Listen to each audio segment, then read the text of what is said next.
नमस्कार बच्चों, कैसे हैं आप सब। आशा करती हूँ आप सभी अच्छे होंगे, स्वस्थ होंगे, खुश होंगे और अपनी पढ़ाई भी अच्छे से कर रहे होंगे। जैसा कि आप सभी जानते हैं, मैं हूँ आपकी हिंदी की अध्यापिका और मैं स्वागत करती हूँ आप सभी का आईसीटी वर्चुअल क्लासरूम में। और आज हम यहाँ पर एकत्रित हुए हैं पढ़ने के लिए क्लास 12th की हिंदी। क्लास 12th की हिंदी में हम पढ़ रहे हैं यहाँ पर अपनी आरोह पाठ्य पुस्तिका भाग 2 के गद्य खंड का फर्स्ट चैप्टर, जिसका नाम है भक्तन और जो लिखा गया है महादेवी वर्मा जी द्वारा। तो इस पार्ट में हम काफी सारी चीजें यहाँ पर पढ़ चुके हैं, यानी कि चैप्टर जो है हमने अपनी पाठ्य पुस्तिका से तो कंप्लीट कर लिया है, लेकिन हम उसको गद्यांश वाइज यहाँ पर पढ़ रहे हैं क्योंकि ये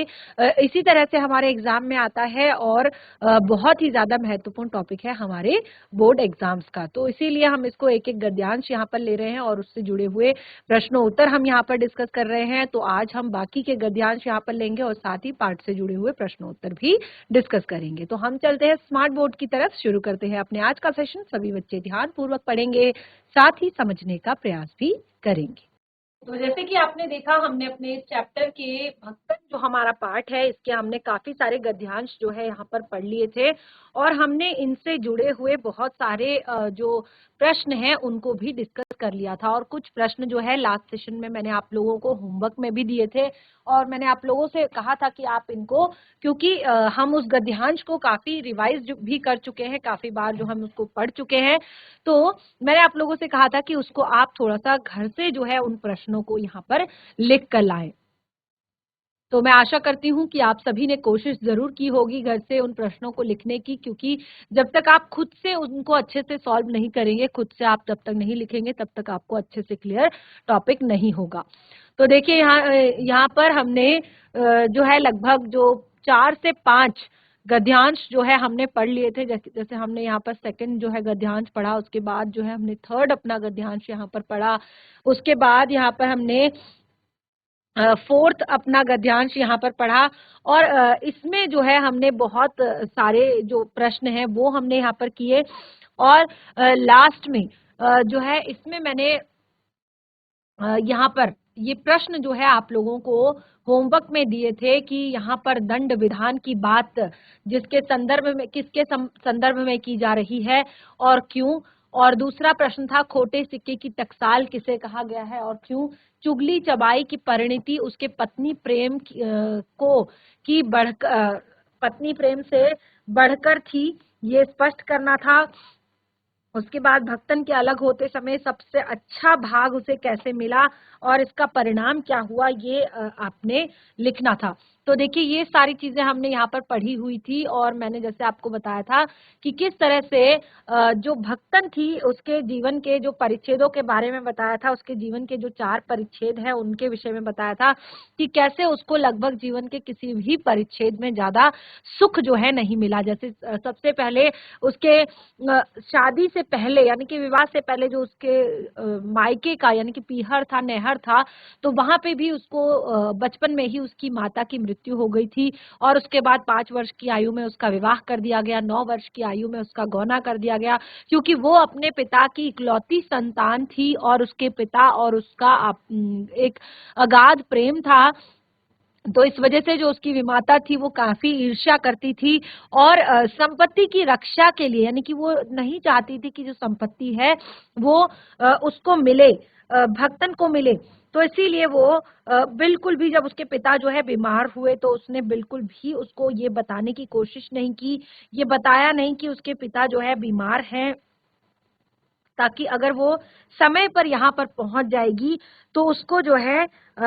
उस संपत्ति में कहीं जो है पूरा संपत्ति का जो है हकदार ना बना दिया जाए, क्योंकि वो उस संपत्ति की इकलौती हकदार थी। तो इस तरह से आपने देखा कि जैसे हमने यहाँ पर कहा कि उसके विवाह के पश्चात जो उसके जीवन का दूसरा परिच्छेद था उसमें भी उसको बहुत ज्यादा सुख नहीं मिला, क्योंकि एक के बाद एक उसकी जो 3 कन्याएं जो पुत्रियां पैदा हुई थी उस कारण जो है उसको परिवार में उसको लीक से हटकर चलने वाली कहा था और उसको सम्मान नहीं दिया जा रहा था, उसकी उपेक्षा की जा रही थी। तो जैसे इससे पहले वाले में हमने बताया था कि क्यों क्यों उसका क्यों उपेक्षा करना, यहाँ पर क्यों उसकी उपेक्षा की जा रही थी, तो वो चीजें क्लियर की थी। और यहाँ पर जैसे हमने बताया था अब इस वाले में कि किस तरह से जो है जब उसने घर से उसको अलग कर दिया गया, यानी कि परिवार से उसको अलग कर दिया गया, तो किस तरह से उसके पति का जो हाथ था वो उसमें बहुत ज्यादा था। क्यों? क्योंकि देखिए उसका जो जो उसके पति थे वो चुगली चबाई की परिणति से उसका पत्नी प्रेम बढ़कर था, यानी कि वो अपनी पत्नी पर विश्वास करता था, भरोसा करता था, उससे प्रेम करता था। और जैसे उसकी जिठानियों को जो है बात बात पर पिटाई उनकी की जाती थी, क्योंकि उस टाइम पे मैंने आपको बताया जो समाज था वो पितृसत्तात्मक था। तो बात बात पर जैसे उसकी जेठानियों को पीटा जाता था, पर उसके पति ने कभी भी उस पर उंगली तक नहीं छुआई। तो इस कारण ही उसको मतलब, क्योंकि वो जानता था बड़े बाप की बड़ी बात वाली बेटी को, ठीक है ना। तो इस तरह से, और दूसरा तो वो बहुत ज्यादा परिश्रमी थी, तेजस्विनी थी, और पति के प्रति रोम रोम से सच्ची पत्नी थी। तो इस तरह से उसने अलगोजा कर लिया था, यानी कि अपना जो है अलग वो अलग हो गई थी। तो इस कारण जो है काफी अच्छे से उसको गाय भैंस खेत खलिहान अमराई का ज्ञान जो है उसे बहुत ज्यादा था, कि कौन सी जो भैंस है वो अच्छी नस्ल की है, काफी अच्छा दूध देती है, कौन से खेत खलिहान है जो जहाँ पर अच्छी फसलें होती हैं, कौन से अमराई के जो पेड़ हैं, क्योंकि उनके पास बाग भी था, तो कौन से अमराई के पेड़ हैं जो अच्छा फल देते हैं। तो इस तरह से उसको सारी चीजों का ज्ञान था, इसीलिए उसने छांट छांट कर ऊपर से असंतोष व्यक्त करते हुए, क्योंकि उसको तो सारी चीजें क्लियर थी कि कौन सी अच्छी चीज है कौन सी बुरी है, तो ऊपर से केवल असंतोष व्यक्त करते हुए उसने अच्छी अच्छी चीजें जो है वो ले ली थी। और उन दोनों के निरंतर प्रयास से, क्योंकि दोनों ही मेहनती थे, तो दोनों के निरंतर प्रयास प्रयास से, परिश्रमी थे दोनों, सोना उस धरती का सोना बन जाना स्वाभाविक था, यानी कि जो उन्होंने किया था उससे काफी अच्छी मेहनत जो उनकी थी उससे काफी अच्छा उनको फल मिला था। तो देखिए ये हमने लास्ट सेशन में ही पढ़ लिया था, अब मैंने फिर से यहाँ पर रिवाइज कर दिया है और ये प्रश्न आपने कर लिए होंगे। अब हम पढ़ते हैं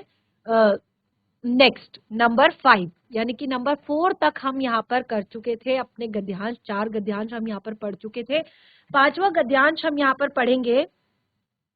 5वां गद्यांश है, भक्तन का दुर्भाग्य भी उससे कम हठी नहीं था। अब देखिए यहाँ भी मैंने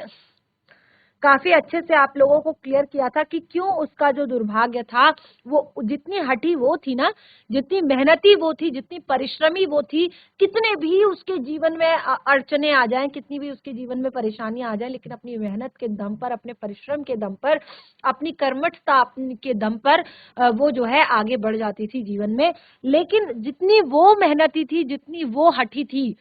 अपने अच्छाई को लेकर, उतनी ही ज्यादा उसका दुर्भाग्य हटी था, यानी कि बात बात पर वो उसको दुख देना नहीं छोड़ता था, हर बात पर उसको जो है दुख कष्ट देना नहीं छोड़ता था। तो देखिए जैसे हमने यहाँ पर कहा कि उसका दुर्भाग्य भी उससे कम हठी नहीं था। अब जैसे ही उसने अलगोजा किया और सब कुछ अच्छा चल रहा था, परिवार अच्छा चल रहा था, और उसके पति ने उसकी पहली जो बेटी थी उसका भी विवाह कर दिया था। और विवाह के बाद जो है कई दिनों के विवाह के, उसकी बेटी के विवाह के बाद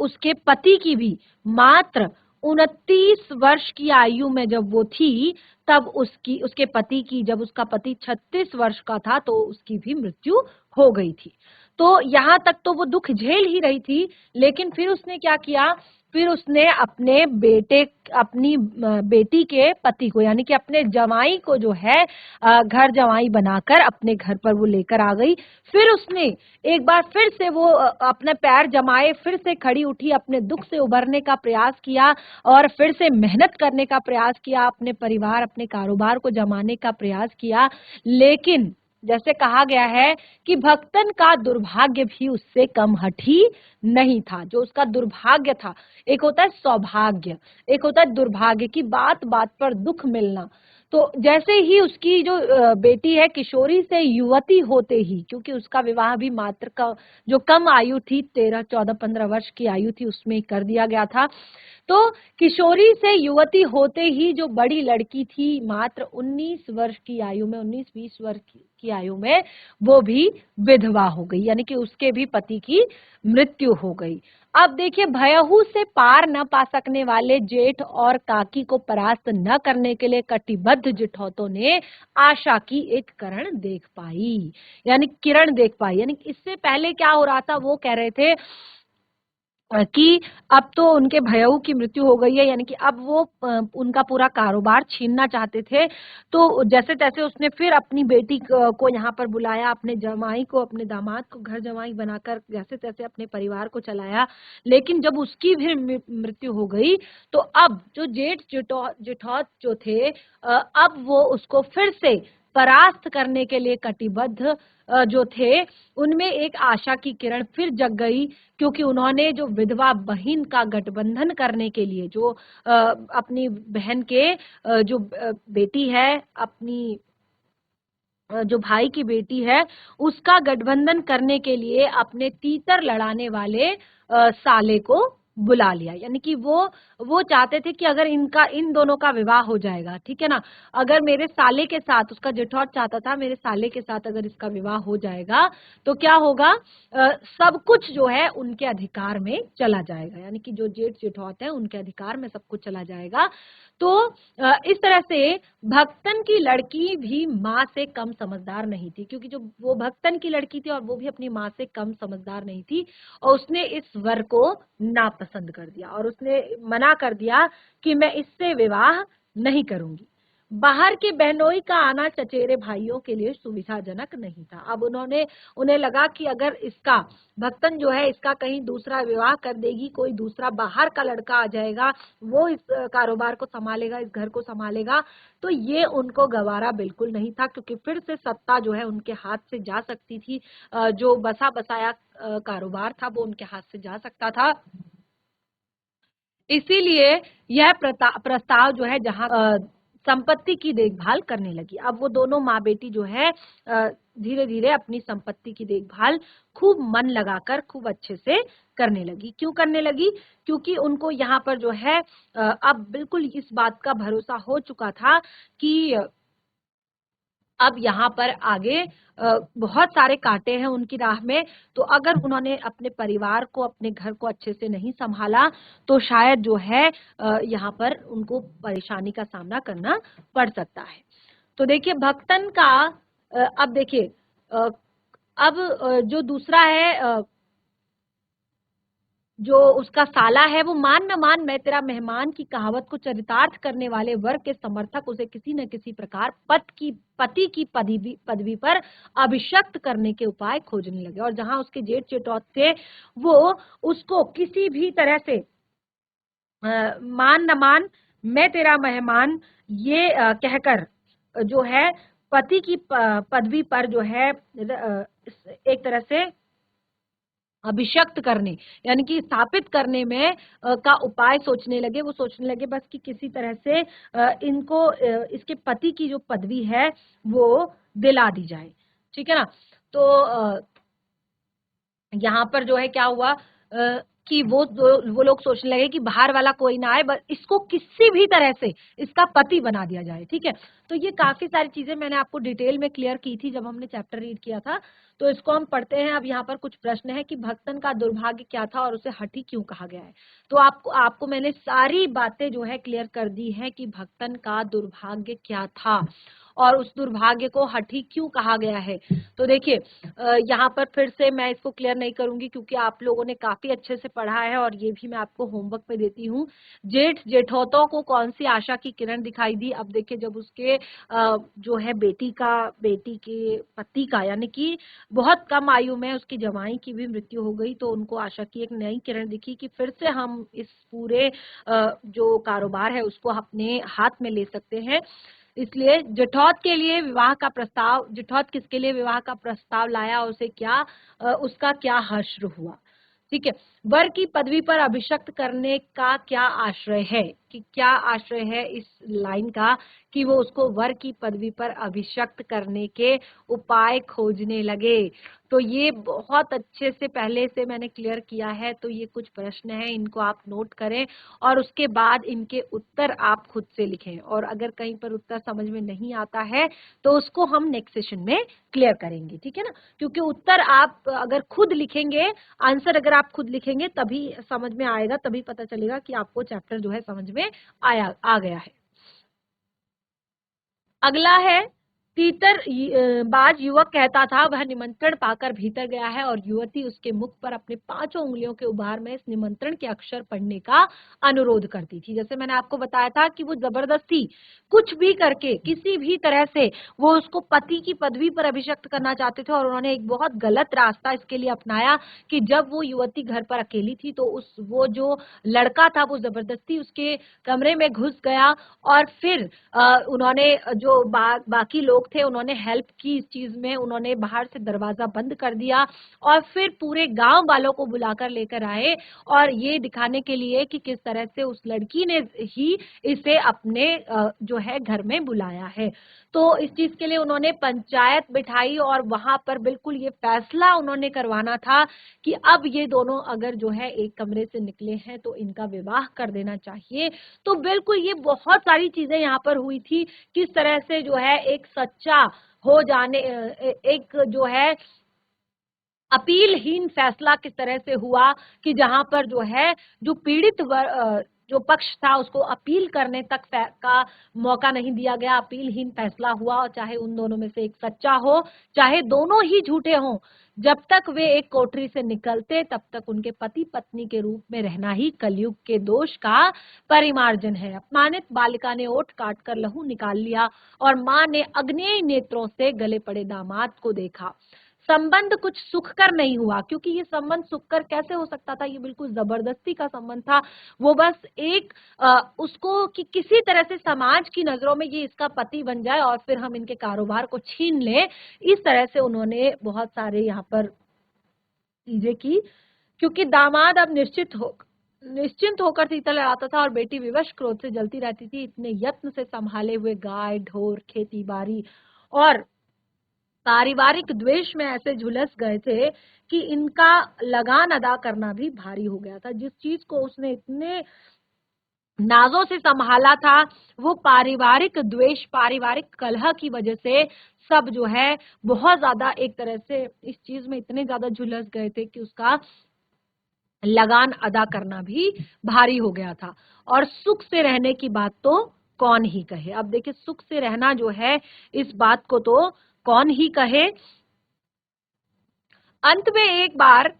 लगान ना पहुंचने पर जो जमींदार था उसने भक्तन को बुलाकर दिन भर कड़ी धूप में, अब देखिए जब एक बार अंत में लगान नहीं पहुंचा तो उसने, क्योंकि ये सारा कारोबार किसका चल रहा था, ये भक्तन का चल रहा था, तो अब किसी और को तो वो बुलाएगा नहीं। तो उसने क्या किया, भक्तन को लगान ना भरने के कारण दिन भर जो है कड़ी धूप में खड़ा रखा और उसे तो यहाँ पर अपमान तो उसकी कर्मठता पर ये सबसे बड़ा कलंक बन गया था। ये अपमान जो है क्योंकि आज तक उसने ऐसा अपमान कभी भी नहीं झेला था, ऐसा अपमान उसका आज तक कभी भी नहीं हुआ था। तो उसकी कर्मठता पर ये एक बहुत ही बड़ा जो है झटका था। तो इस तरह से दूसरे दिन ही भक्तन जो है यहाँ से कमाई के विचार से जो है वापस कहाँ आ गई, यहाँ से शहर में आ गई,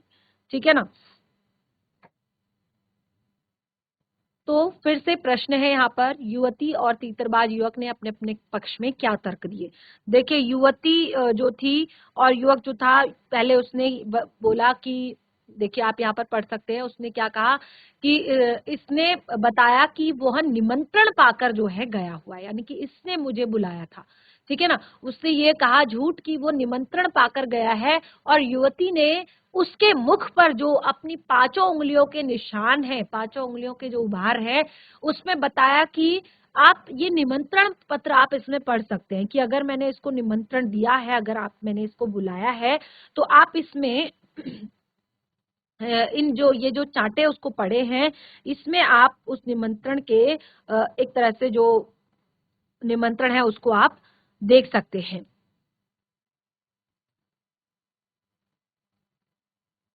पंचायत ने समस्या का मूल कारण क्या माना और उन्होंने क्या फैसला किया? देखिए, पंचायत ने जो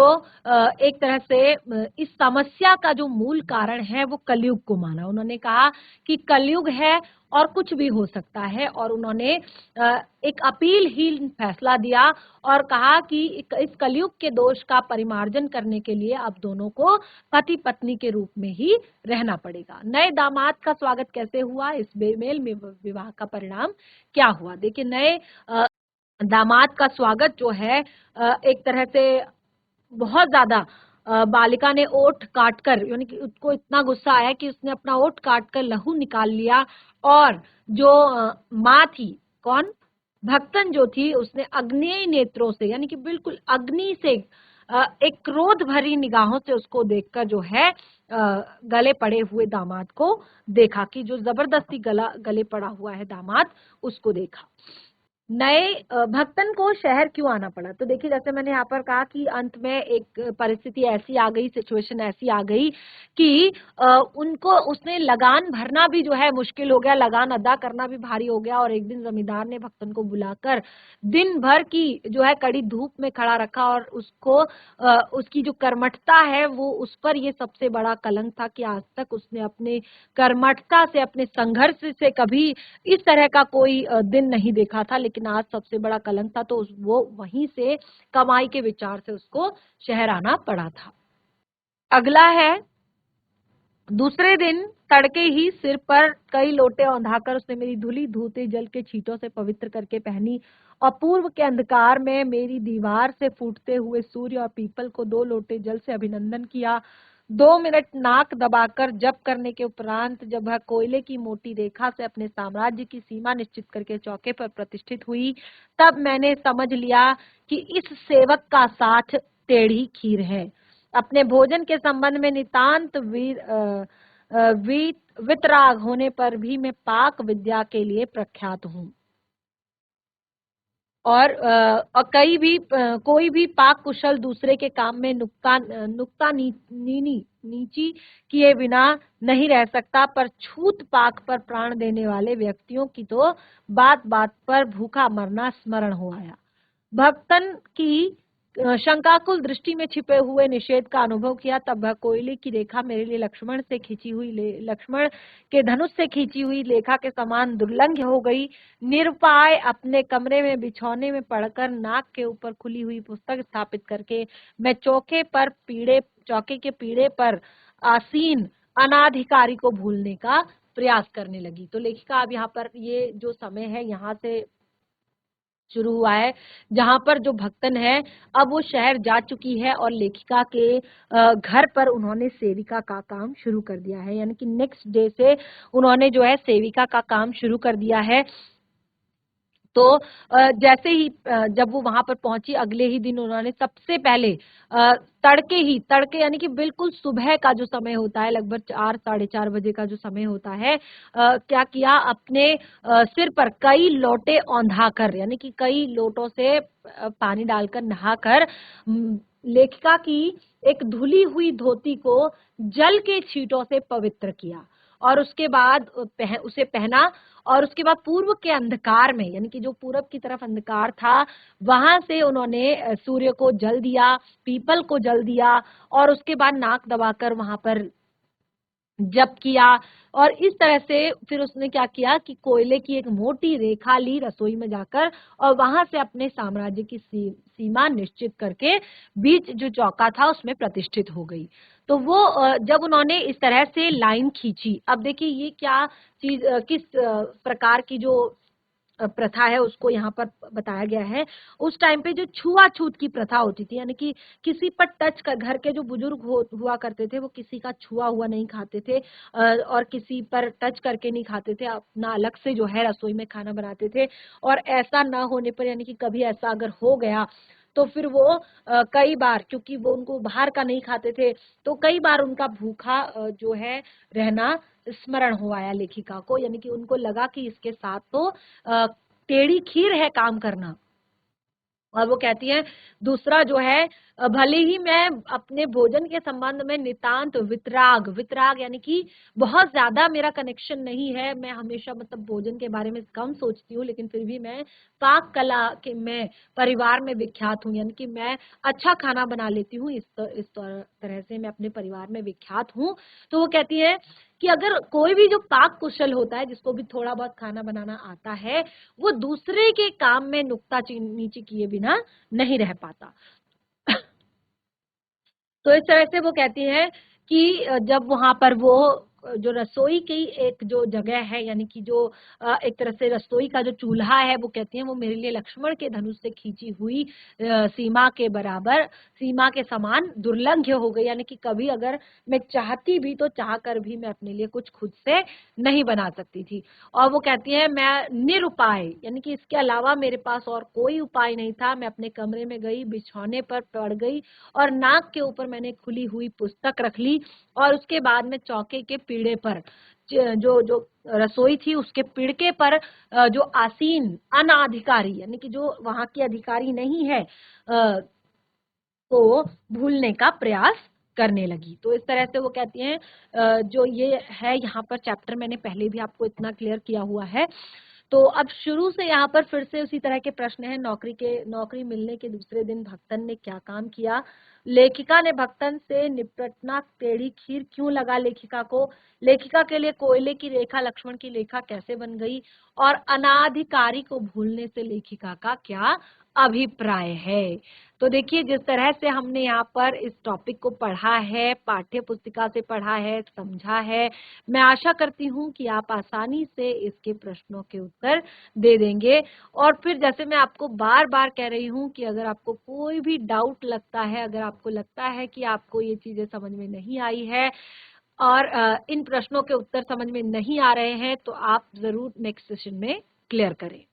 देखिए इसका जो नेक्स्ट यहाँ पर गद्यांश है उसको भी हम पढ़ लेते हैं। बहुत ही छोटा सा गद्यांश यहाँ पर दिया गया है। भोजन के समय जब मैंने अपनी निश्चित सीमा के भीतर निर्दिष्ट स्थान ग्रहण किया, वो कहती है कि अब भोजन का जो समय था उस टाइम पे मैंने अपनी सीमा के भीतर, यानी कि जहां तक मेरी सीमा थी उसके अंदर ही मैंने अपना निर्दिष्ट स्थान जो मेरे लिए निर्धारित किया गया था उस स्थान को जब मैंने ग्रहण कर लिया, तो तब भक्तन ने प्रसन्नता से लबालब, तो वो बहुत ज्यादा मतलब उसको बहुत ज्यादा खुशी हुई कि इसने मेरे काम के लिए मतलब मैंने जो किया है या इसके लिए इस पर इसने कोई प्रश्न नहीं उठाया, और उसने बहुत ज्यादा वो खुश हो गई और आत्मतुष्टि से अप्लावित मुस्कुराहट के साथ साथ मेरी फूल की थाली में एक अंगुल मोटी और गहरी, उन्होंने उसने फिर खुशी के साथ जो फूल वाली थाली थी उसमें एक अंगुल मोटी और गहरी काली चकत्तीदार, अब सोचिए एक अंगुल मोटी गहरी काली चकत्तीदार 4 रोटियां रखकर उसे ही टेढ़ी करके उसमें गाढ़ी दाल जो है परोसती। जब उसके उत्साह पर तुषारपात करते हुए मैंने रुआंसे भाव से कहा, यानी कि उसने तो बहुत ज्यादा एक्साइटेड होकर खुशी से कि उन्होंने मेरी बात मान ली है और कोई भी प्रश्न इस चीज के लिए नहीं किया है, तो वो बहुत ज्यादा खुश हो गई और उसने खुशी खुशी एक जो फूल वाली प्लेट थी उसमें एक अंगुल मोटी और काली चकत्तेदार मोटी 4 रोटियां जो है उसमें रख दी। और उसके बाद जो है उसी थाली को टेढ़ा किया, यानी कि कोई कटोरी नहीं कोई कुछ नहीं, उसी थाली के साइड में जो है दाल रख दी। तो वो कहती है पर जब उसने उत्साहवश तुषारपात करते हुए मैंने, यानी कि उत्साह पर तुषारपात करते हुए, तुषारपात क्या होता है कि जैसे कोई तुषार आपने देखा होगा कि जो सर्दियों में एक तरह से पूरा जो पानी पड़ जाता है ना, पानी गिरना, तो बिल्कुल जैसे उसमें बर्फ जम जाती है, पानी जम जाता है, तो किसी उसकी खुशी को बिल्कुल ठंडा कर देना, बिल्कुल खत्म करते हुए मैंने रुआंसे भाव से, यानी कि उस प्लेट को देखकर मैंने रुआंसे भाव से कहा कि यह क्या बनाया है, बहुत ही ज्यादा रुआंसे भाव से। तो वो हतप्रत सी हो रही है और मतलब वो बिल्कुल एकदम से उसको समझ नहीं आ रहा है कि क्या ये खाना उसको समझ नहीं आया या उसको पसंद नहीं आया या क्या ऐसी चीज है। तो ये बहुत ही छोटा-सा गद्यांश है और इसमें प्रश्न लेकिन वही 4 हैं। तो बहुत सारे आप देखेंगे जो छोटे गद्यांश होते हैं ना, उसमें जो प्रश्न होते हैं वो लगभग एक जैसे ही होते हैं। जैसे आप देखेंगे भक्तन के चेहरे पर प्रसन्नता और आत्मसंतुष्टि के भाव क्यों थे? ठीक है? लेखिका द्वारा स्थान का क्या असर हुआ? तो देखिए एक 4 लाइन का आप देख सकते हैं 4 लाइन का केवल ये गद्यांश है और हर लाइन 4 में से 4 लाइनों में से एक प्रश्न यहाँ पर आया है, यानी कि 4 लाइनें और 4 प्रश्न। तो बहुत ही ज़्यादा ईज़ी है और मुझे लगता है कि आप आसानी से इसको पढ़ लेंगे, समझ लेंगे। फिर भी कहीं पर कोई डाउट होता है तो आप ज़रूर क्लियर करें। बाकी काफ़ी सारे अभी यहाँ पर हमारे गद्यांश शेष हैं क्योंकि चैप्टर हमारा काफ़ी लेंदी था, तो इनको हम जो है कंटिन्यू करेंगे अपने आने वाले सेशंस में और साथ ही पाठ से जुड़े हुए प्रश्न उत्तर करना भी अभी यहाँ पर शेष है। तो इस तरह से हमने यहाँ पर आज अपने जो है बाकी के गद्यांशों को पढ़ा और साथ ही उनसे जुड़े हुए प्रश्नों को डिस्कस किया। तो मैं आशा करती हूँ कि जितना हम यहाँ पर इस चैप्टर को बार-बार रिवाइज कर रहे हैं उससे आपको ये गद्यांशों से जुड़े हुए प्रश्न तो आसानी से आप कर सकते हैं, कोई दिक्कत यहाँ पर नहीं होने वाली है। और आगे अभी इसमें कुछ गद्यांश और शेष हैं काफ़ी, क्योंकि चैप्टर लेंदी है तो उनको भी हम यहाँ पर आगे डिस्कस करेंगे और फिर पाठ से जुड़े हुए प्रश्नों उत्तर भी करेंगे। तो इस तरह से चैप्टर को घर पर रिवाइज कीजिए, कोई भी डाउट लगता है कहीं पे तो ज़रूर नेक्स्ट सेशन में क्लियर कीजिए। तब तक के लिए धन्यवाद। आपका दिन शुभ हो।